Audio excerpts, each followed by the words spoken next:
Gusto nyo na bang mapalitan bilang Senate President? Ito pong si Alan Peter Cayetano, mga tol. Pero kahit gaano man kalakas ang ating panawagan o pagnanais na mapalitan, ito pong si Alan Peter Cayetano bilang Senate President, hindi po yan mangyayari kung may mga katulad po ng senador na ating pong pag-uusapan sa umagang ito. Ang tinutukoy po natin ay walang iba kung hindi ang dating Senate President Cheese Escudero. Kasi dito po sa ibinalita ng Bilyonaryo News Channel, kulang na lamang pala ng dalawa ang minority para po makuhang muli sa pamumuno nitong si Cayetano ang Senate of the Philippines. Pero bakit po hindi na kumpleto ang 13? Gusto daw po kasing maging Senate President muli nitong si Cheese Escudero. Ang kapal lang talaga ng mukha, ano? Pero sa totoo lang, kahit makapal ang mukha niyan, payag na rin ako kung tutusin. Wag lang talaga si Alan Peter Cayetano, no? Kaso ganun pa man, talagang nanindigan daw po itong si Cheese Escudero na hindi aalis, hindi papanig kung hindi siya ang magiging Senate President. Kasi ang isinulong di umano ay hindi naman daw si Mig Subiri, bagamat siya po yung naging maingay kahapon, ano, saka ito nga pong si Cheese Escudero, no? Ito pong si Senator Win Gatchalian, tahimik po ito.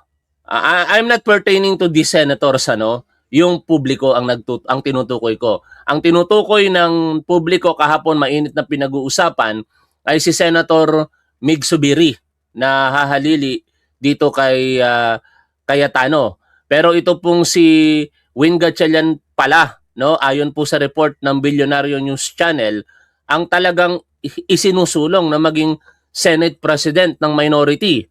Hindi na po si Tito Soto, mga tol, ha. Basahin po natin ang balita kaugnay po nitong sinasabing sagabal na si Cheese Escudero. Ayon po dito sa headline ng abante.com.ph, Cheese, sagabal umano sa planong pagpapatalsik kay Cayetano. May 18, 2026, kahapon po itong balita.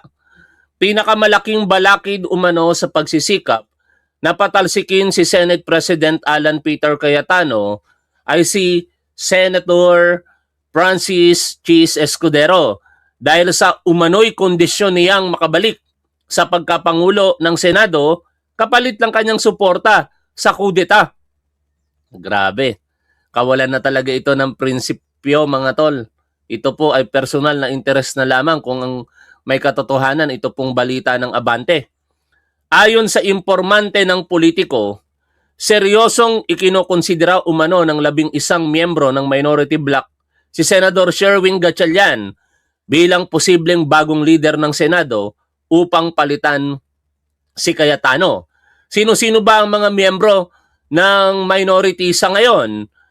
Siyam sila, pero nadagdag na po kahapon ang dalawa, si Senators Mig Subiri at JB Ejercito.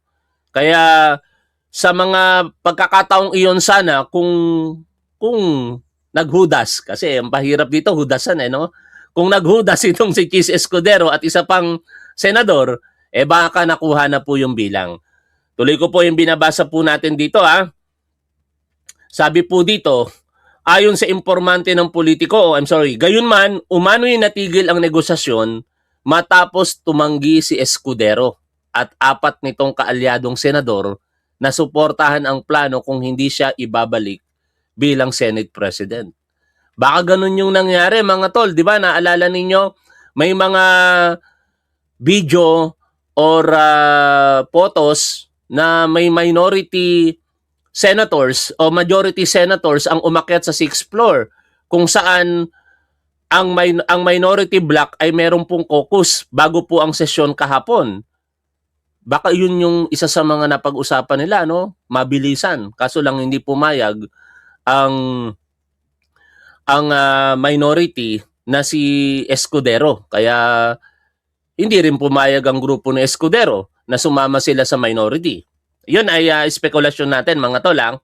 Cheese, sabi po dito, was reportedly willing to join forces with the minority bloc, but only if the deal ended with him reclaiming the Senate presidency. Hindi papayag si Mig Zubiri dyan, sigurado. No? Kaya hindi talaga ito mag-workout mga tol. Malamang sa malamang para mag-workout ito, hindi si Mig Zubiri ang maging Senate President, hindi si Chis Escudero ang maging Senate President. Kasi tingin ko, malalim na rin yung hidwaan sa pagitan po ng dalawa na ito Itong former Senate President na si Migs at saka si Chis. The message was clear, sabi pa po dito sa balita. No Chis, no deal, sabi ng impormante. Sinasabing kaalyado ni Escudero sina Senador Joel Villanueva, Jinggoy Estrada at magkapatid na senador na sina Mark Villar at Camille Villar. Lumabas din sa impormasyon na ilan sa kanila ay nahaharap umano sa iba't ibang legal na kontrobersiya. Kabilang dito ang umunoy insider trading complaints laban sa magkapatid na Villar, habang sina Escudero, Villanueva at Estrada naman ay kabilang umano sa inirekomenda ng Department of Justice na sampahan ng kaso kaugnay sa kontrobersyal na flood control scam.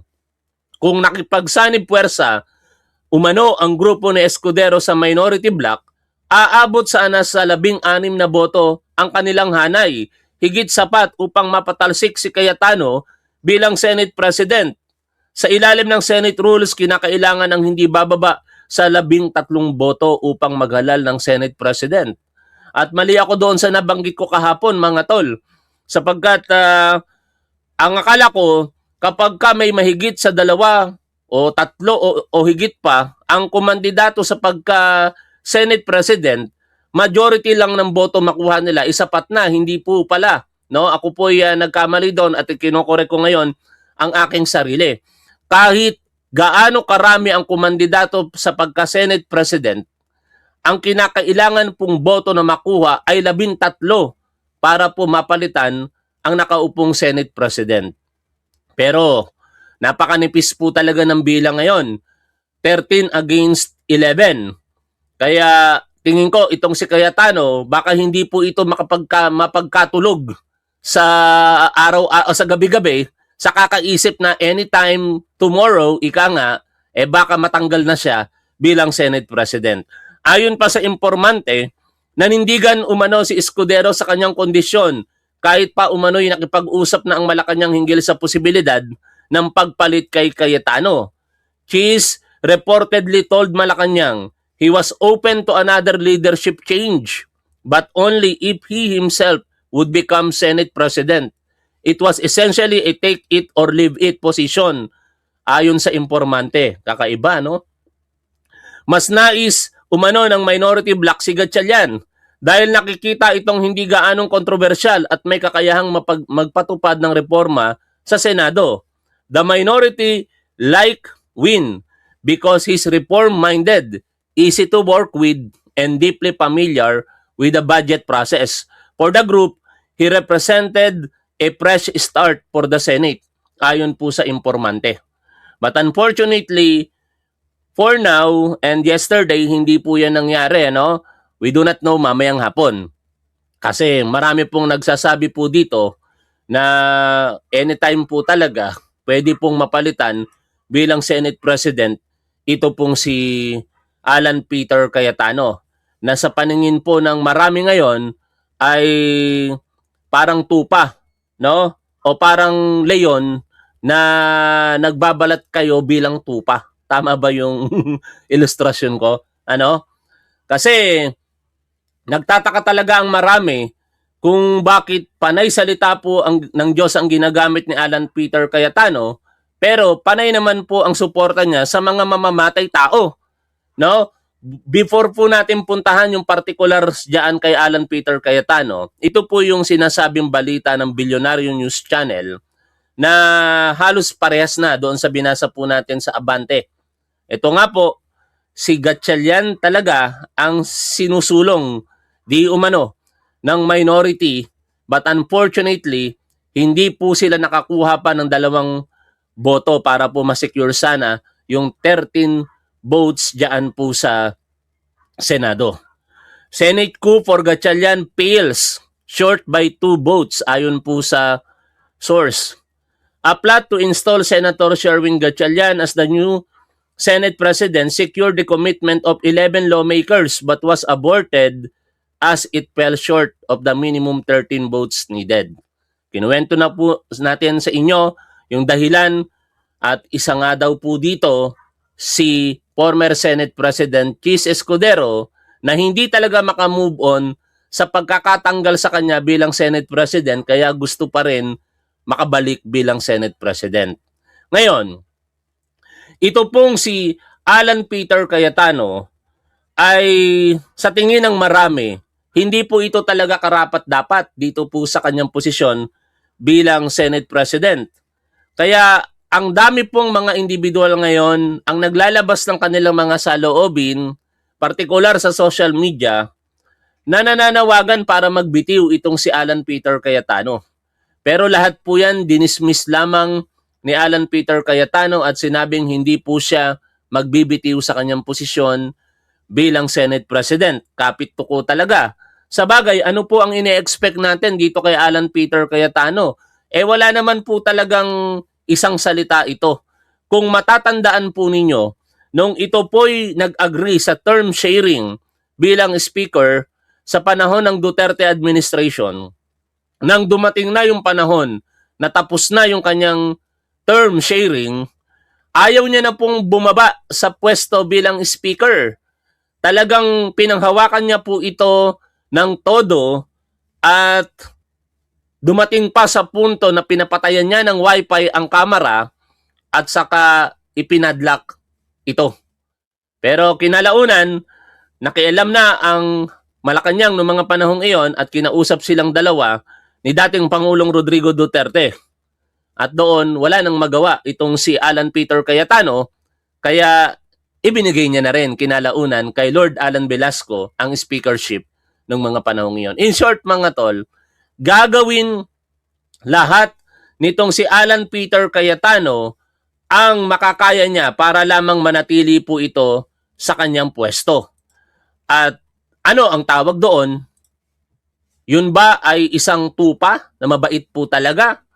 O leon na mabangis pero nagbabalat kayo bilang tupa? May panulat po ang Vera Files nitong si Antonio, may panulat si Antonio Montalban mula po sa Vera Files at ito po ay meron pong titulong The Terrorism of Alan Peter Cayetano. Siyempre, yan po ay nakasulat sa wikang Ingles kaya ipapatagalog natin kay ChatGPT at basahin po natin, ano? Oh, I'm sorry. Hindi pala. Yan.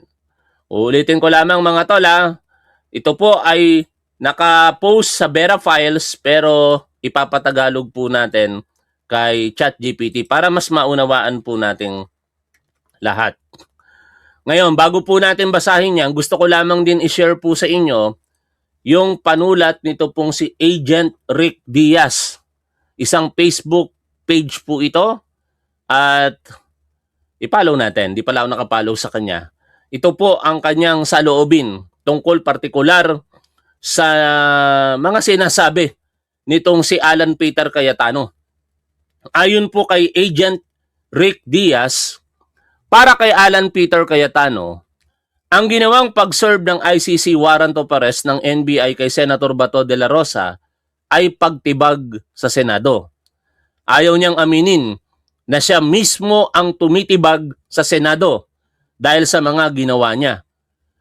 Kayo ba'y sumasang-ayon dito po kay Agent Rick Diaz na si Alan Peter Cayetano mismo ang tumitibag sa Senado? Ako'y lubos na sumasang-ayon dito. Hindi po tinitibag ng NBI ang Senado. Ang ginagawa po ng NBI ay ang pagpapatupad lamang ng batas.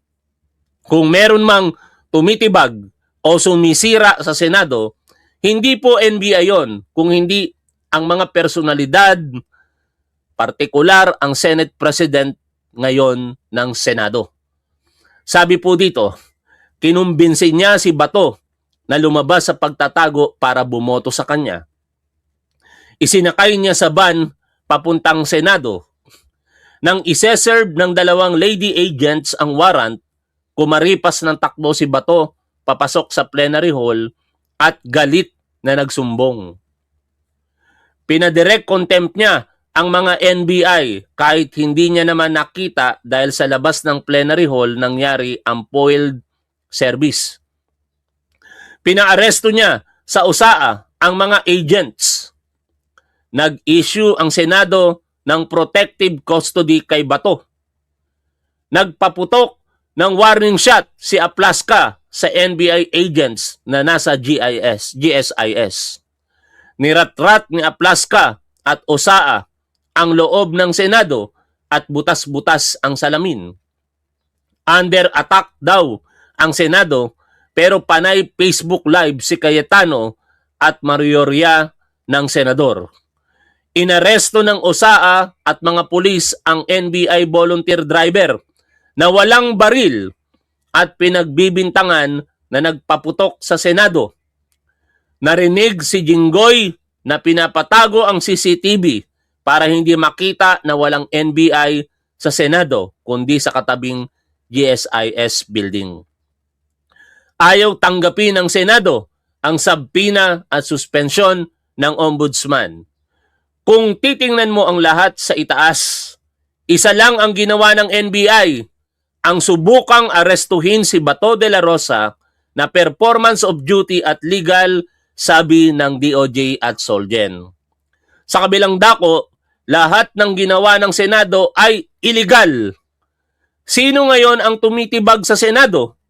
Ang NBI o si Cayetano mismo at kasamahan niyang mga DDS na senador?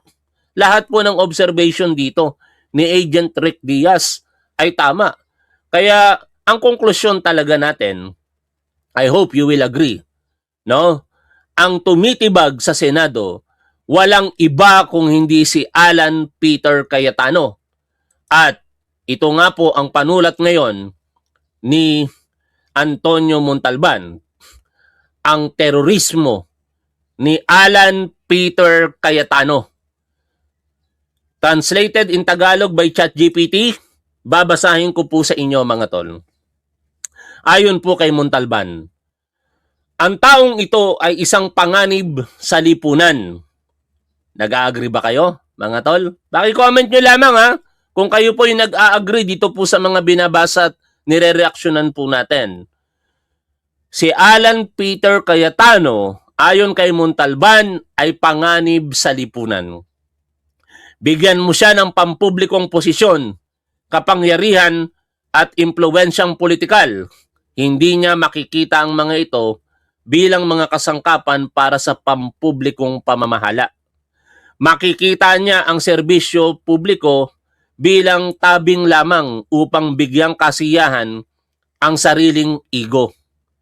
Sa paglipas ng panahon, patahimikin niya ang mga tumututol at kokonsolidahin ang ganap na kapangyarihan. Noong midterm elections ng 2019, tumakbo si Alan Peter Cayetano para sa pwesto sa Kongreso. Ngunit may isa pa siyang minimiti. Nais niyang maging speaker ng Kamara. Humingi siya ng basbas kay Rodrigo Duterte. Ngunit ipinahiwatig ni Duterte na si Lord Alan Velasco ng Marinduque ay humiling din ng kaparehong basbas ng Pangulo. Nang kapwa sila nanalo, ibinigay ni Duterte ang kanyang basbas sa dalawa.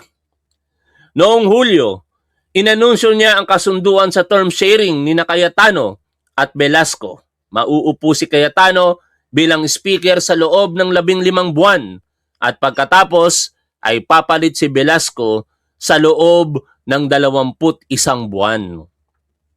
Nang matapos ang 15 buwan ni Cayetano noong October 2020, nagkagulo sa halip. Ang Kamara ay naging personal niyang larangan ng labanan. Talaga nga naman, ano? Kung saan namumuno itong si Cayetano, doon nagkakagulo. Nagkagulo din noon sa House of Representatives dahil sa kanya. And worse, nagkagulo dito po sa Senado dahil sa kanya. Kaya hindi natin ngayon masisisi kung bakit ito pong si Senator Mig Zubiri ay nagpahayag ng pagkadismaya na sobra, no? At finally, nilinaw niya na siya po ay miyembro na ng minority. Mamaya, ipapanood ko po sa inyo yung naging pahayag nito pong si Senator Mig Zubiri. Tingnan na nga natin kung na-share ko yon dito sa aking Facebook profile. No? Ay, hindi ko yata na-share. Nako, sayang naman. Oh, ito ba yon? Ay, hindi. Sayang, hindi ko na-share sa aking profile. No? Ay, ito. Sabi po dito ni... Bakit po kayo? Sabi po dito nitong si Mig Zubiri, natauhan siya. No? Ganyan inilarawan ni Senator Miguel Zubiri ang dahilan ng kanyang naging desisyon na mapabilang sa minorya matapos itong mag-abstain sa naging botohan ng pagpapalit ng liderato sa Senado noong nakaraang linggo. Nagulat ako para sa institusyon. Pakinggan po natin si Senator Mig Zubiri. Bakit po kayo, Senator Zubiri, bakit po kayo, you want to be identified more now with the minority? You were previously independent and you abstained when there was a change in the Senate leader. Well, after what happened last week, Mhm. with the handling of the shootout here in the Senate, Mhm. natauhan ako, nagulat ako para sa institusyon na ito. Mhm. At napaisip ako ng malalim. Mhm. Tinanong nga ako ng mga anak ko na bakit nagkaganito sa Senado. So, I prayed hard and discerned, sought for discernment. And I said, it's about time that we make a stand na maiba ang pangyayari dito sa Senado, na maibalik natin ang dignidad ng Senado. For the first time in the history, nagkaputukan dito. At nagkagulo-gulo. That has never happened in the history of this great body. Yeah. So, we made a decision. I made a decision on my own, with my family, that things have to change. Okay. Oh, siguro ang gustong sabihin talaga direkta. Napakasama ng pamumuno nitong si Alan Peter Cayetano, no? Kaya hindi lubos maisip nitong si Senator Mig Zubiri na parang nasa gitna pa siya. Kaya dapat ipakita niya na kagad kung saan siya puposisyon at yun na nga po ay sa minority ang mabuti. Kasi wala naman po talagang madidescribe na iba kung dito sa majority ngayon kung hindi salitang masama eh. Nag-a-agree ba kayo mga tol? Lahat ng miyembro ng majority ngayon may kanya-kanyang issues. Ha? Pansinin niyo po yan. Wala miisa sa majority ngayon ng senador sa Pilipinas ang walang issue. Lahat meron pong issue na kinakaharap ang bawat isa po sa kanila. Ituloy po natin ang pagbasa dito po sa panulat ni Montalban. Ikalawa, bigla niyang itinulak, una, inantala niya ang napagkasunduang term sharing sa pamamagitan ng biglaang pagsuspinde sa sesyon ng Kamara. Sa panahong iyon, dinidinig na ng Kamara ang panukalang pambansang budget para sa 2021. Ikalawa, bigla niyang itinulak ang pag-aproba sa budget kahit second reading pa lamang ito. Mabilis niya itong ipinasa upang hindi magmukhang ginagawa niyang hostage ang budget. Ikatlo, gamit ang mahihinang pagtatangkang ipakita na mas popular siya kaysa kay Velasco, nagsagawa ng rally ang kanyang mga kaalyado sa plenaryo. Iginiit niya na nais niyang manatili ng kanyang mga kaalyado dahil sa umano'y mataas na approval ratings. Ikaapat, muli niyang sinuspindi ang sesyon ng Kamara hanggang kalagitnaan ng Nobyembre. Dapat sana ay natapos na ang kanyang 15 buwang termino noong Oktubre. Ikalima, iniutos ni Cayetano na ikandado ang plenary hall. Oo, ikinandado, isinara at nilagyan pa ng kadena. Kakaiba, di ba mga tol? Kung sa tingin mo na ang pagsigaw noong nakaraang linggo na inaatake ang Senado, ang pinakamatindi niyang ginawa, mas matindi pa ang pagkandado sa plenary hall ng Kamara. Wala pang gumawa nito sa kasaysayan ng Pilipinas maliban sa mag-asawang diktador. O, wala tayong magagawa, Antay Marcos to, binabasa ko lamang, na sina Ferdinand at Imelda na kinilala sa pandaigdigang kahihiyan. Ika-6, hindi lamang pagkandado ang ipinakita niyang kapritso na para bang siya ang may-ari ng gusali ng batasan. Iniutos din niyang patayin ang supply ng kuryente. Pinahinto rin niya ang wifi. Lahat ng ito ay pagtatangkang hadlangan ang kampo ni Velasco sa pagkuha ng liderato. Sa puntong ito, mauunawaan mo ang payak at primitibong pag-uugali ni Alan Peter Cayetano, isang batang nasa marahas na pagwawala na walang pakialam kung nakikita ng publiko ang kanyang pag-aamok. Para siyang isang huramentado na nawala ng kontrol. Ikapito, nang magsagawa ng hiwalay na sesyon ng mga kaalyado ni Velasco upang ihalal siya bilang bagong speaker noong October 12, itinuring ito ni Cayetano na peke. Habang dumarami ang kanyang pagkakamali, mas naging malinaw ang kanyang layunin, ang bigyang kasiyahan ng kanyang makasariling ego. Naglabas pa siya ng mga manifesto na pirmado ng mga mambabatas na sumusuporta sa kanyang pananatili bilang speaker. Ikawalo, nag-alok si Cayetano na magbitiw sa plenaryo ng Kamara, ngunit isa lamang itong palabas. Isa pala itong taktika upang makakuha ng vote of confidence. Gaya ng nakasanayan kay Alan Peter, bumoto ang kanyang mga kaalyado laban sa kanyang pagbibitiw, kabilang si Party List Representative Mike Defensor. Hindi kailanman kinulang si Cayetano sa paglikha ng mga palabas at pagpapanggap. Samantala, sinubukan ni Duterte na mamagitan. Kinailangan niya itong gawin dahil ang hidwaan ay nagiging malaking bitak sa kanyang administrasyon. Si Duterte mismo, na hindi rin maituturing na huwaran ng paggalang sa salita, ay hayagang nagsabi, ayaw ni Cayetano na tuparin ito. Dahil wala ng plenary hall na nagagamit, nagsagawa ng remote session ang kampo ni Velasco na binubuo ng 186 mambabatas sa Celebrity Sports Plaza at inihalal siya bilang bagong speaker. Ang dami ng kanilang bilang ang tuluyang bumasag sa kapit ni Cayetano sa kanyang pantasya sa kapangyarihan. Sinabi ni Rufus Rodriguez ng Cagayan de Oro na hindi absolutong tuntunin ang usapin sa MAIS. Ang taong nagnanais maging speaker dahil nakikita niya ito bilang tuntungan patungo sa matinding hangarin niya maging pangulo ay napilitang magbitiw dahil wala na siyang ibang lohikal na magagawa. Kung pamilyar ang lahat ng ito sa mga pangyayaring nakita natin sa Senado noong nakaraang linggo, marahil hindi na ito dapat pag-isipan pa. Si Alan Peter Cayetano ay isang mapanganib na tao, isang taong may malubhang suliranin. Yan po ang panulat ni Antonio Montalban dito kay Alan Peter Cayetano. And generally, nag-a-agree ako sa sinasabi nito maliban doon sa pagbanggit sa dating Pangulong Ferdinand Marcos Sr. at unang ginang Imelda Romualdez Marcos. Hindi natin yun matatanggap bilang supporter ng ating Pangulong Bongbong Marcos. Pero karapatan niya naman yan sapagkat tayo naman po ay nasa isang demokrasyang bansa. Ngayon, balik po tayo sa usapin diyan po sa Senado.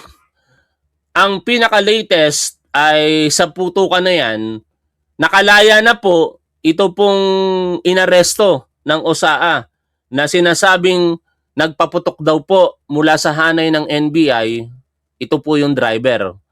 Itinanggi niya po na siya po yung nagpaputok. Hindi niya daw po maintindihan bakit daw po naging positibo ang parapin test sa kanya ng ating kapulisan. Pakinggan po natin ang interview po sa kanya ng ABS-CBN, mga tol. Pagkakabayan ng baril ng gabi na yan o hindi? Wala po. Nagtaka po ako dahil never po akong mawak ng baril. Mga kapamilya, sa unang pagkakataon ay nagsalita na po ang NBI driver na naaresto kaugnay na nangyaring gulo. Ay. Pagkakabayan ng baril. Pagkakabayan ng baril ng... Sorry naglolo ko yung ating ano. O yan, tuloy po natin pakinggan. gabi na yan o hindi? Wala po. Nagtaka po ako dahil never po akong mawak ng baril. Mga kapamilya, sa unang pagkakataon ay nagsalita na po ang NBI driver na naaresto kaugnay na nangyaring gulo sa Senado noong May 13, araw po ng Miyerkules. nung hapon pala. Bago kayo makarinig sa premises ko naman yung mission. Sige po. Ang narinig ko lang sa sasakyan na standby lang, monitoring lang. Walang ibang gagawin. Hindi, doon lang kung saan kami in-instruct. Binigyan ng instruction. Yung grupo namin na nasa sa part ng floor. So may na rin kaming sunod-sunod na putukan. So after ng putukan, standby kami doon. Stay kami mga more or less 30 minutes. And then biglang may command na bumaba na raw kami ng ground. Sir, ano yung incident naman na dinakip ka? Ano nang nangyari doon? Ba't ka na dinakip? Bali, nakabalik na kami ng office noon. And then, nagkaroon ng kunting briefing yung mga ahente. So, more or less 30 minutes, bigla akong tinawag at sinabihan na ako na may naiwang bag, isa sa kasama natin at kailangan na makuha dahil may mga gamot na laman. Kailangan ng may-ari. So, Anyway, yan ang version niya, no? At syempre, siya po ay kinasuhan, kaya haharapin niya yon sa hukuman at tingnan natin kung ano po ang magiging desisyon ng hukuman sa kasong kinakaharap niya. Available naman po yan, kaya nga po siya nakapagpiyansa. Pero sana sa huli, kung talagang wala siyang kasalanan, ay mapawalang sala siya. Kasi kawawa din naman ito. Volunteer driver lamang po ito, hindi nga ito pinapasahod ng gobyerno. Tapos siya pa yung nakasuhan. Samantala, ang may kasalanan talaga, para sa paningin nga po ng ombudsman na si Boyong Remulla, ay itong si Aplaska. Balikan po natin ang naging press conference po nitong si Ombudsman Boyong Remulla. At sa huling bahagi po nito, talagang hindi dapat daw palampasin ang ginawa ni Aplaska. Hindi daw po katanggap-tanggap na ito'y nagpaputok sa loob mismo ng Senate of the Philippines. Inilagay po nito sa alanganin ang buhay ng mga tao po doon. Pero syempre, may mga preliminary information dito na mababanggit niya bago doon sa parte kay Aplaska. Kaya panoorin, pakinggan po natin, reaksyonan po natin itong press conference niya nung nakaraang araw pa po ito, no? Sir, what about Senator Robin Padilla? According to General Aplaska, he was the last person na nakita sa CCTV na kasama po. Kasama yan sa investigasyon. Kasama siyempre si Senator Robin Padilla at hihingi natin ng versyon ng pangyayari sa lahat. Pati kay Senator Jingo Estrada kasi nga mayroong insinuations na sinabi niya na itago yung CCTV. Kung ano nun, malalaman natin pag may nawala dyan. Baka naman siya mapaghinala. Kaya gusto natin magpaliwanag. Sir, may tuturing ba na obstruction of justice yung nangyari? Definitely, no? Kaya hindi lang yan obstruction of justice, no? Yung discharge of firearms is disturbing. Yung papaputok ng baril. Yung nasa loob ka ng building. At ang yung pinuputukan ay law enforcement. That's so ironic na law enforcement. Papuputukan mo na warning shot. Ano yun? Siya ba ang ano? Hindi ko alam. Hindi ko naintindihan saan sila nanggagaling sa bagay niyo. Di na natin tatapusin yan. Ano? Ang punto lamang, saan humuhugot ng otoridad itong si Aplaska para magpaputok sa agent o person in authority ang mga NBI. No? Kung meron mang dapat gumamit ng reasonable force, hindi ang OSAA. Mga security guard ito eh. It happens na sila po ay nandiyan sa Senate of the Philippines. Pero wala po silang law enforcement function. Kaya sana after due investigation dito, mapanagot ang mga dapat managot. Masampahan ng kasong kriminal ang mga may pananagutan po dyan. Hanggang dito na lamang. Magandang araw sa inyong lahat mga tol. Ngayon po ay May 19, 2026. Shoutout po sa inyong lahat. Lagi po nating tandaan kung ano ang tama at dapat doon po tayo. Keep safe. See you always. Bye for now mga tol.